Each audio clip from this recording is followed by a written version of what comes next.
السلام علیکم ورحمۃ اللہ وبرکاتہ۔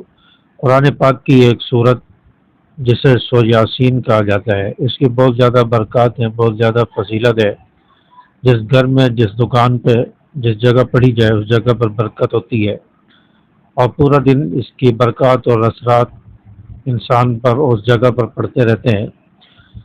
تو اس صورت کی بہت زیادہ فضیلت ہے، تمام دن انسان کو گناہوں سے بچائے گی اور انسان کے رزق میں برکت لائے گی، اور اس صورت کو قرآن کا دل بھی کہا جاتا ہے۔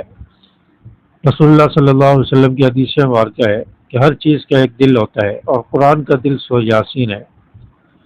تو سورہ یاسین میں ایسے علوم اور فیوض ہیں جن کی وجہ سے اسے قرآن کا دل کہا جاتا ہے۔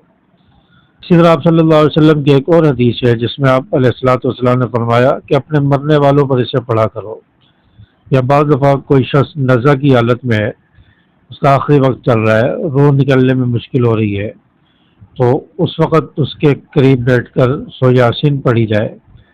اگر وہ خود پڑھ سکتا ہے، جس کی نزع کی حالت ہے، آخری وقت چل رہا ہے، اگر وہ خود پڑھ سکتا ہے اور حافظ ہے، سورہ یاسین اسے یاد ہے تو خود پڑھتا رہے، ورنہ اس کے قریب بیٹھ کر دوسرے لوگ پڑھے، اس سے روح نکلنے میں آسانی ہوگی۔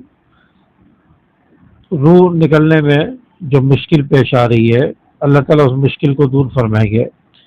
تو سورہ یاسین کی بہت زیادہ برکات ہیں، اسے صبح فجر کے وقت پڑھا جائے، یا آپ کاروبار کی جگہ پر بیٹھے ہیں تو وہاں جب آپ صبح جائیں کاروبار کے لیے، اپنی دکان پر یا کمپنی میں، فیکٹری میں، جہاں بھی آپ جاتے ہیں، تو وہاں سورہ یاسین پہلے پڑھیں، اس کے بعد کاروبار شروع کریں، تو انشاءاللہ اس کی برکات آپ کو نظر آئیں گے، اس کے فوائد اور اس کے فیوز آپ کو نظر آئیں گے۔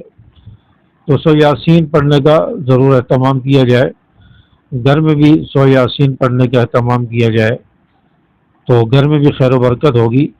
امید ہے کہ میری باتیں آپ کو سمجھ آئی ہوں گی۔ ویڈیو کو لائک کریں، شیئر کریں۔ السلام علیکم ورحمۃ اللہ۔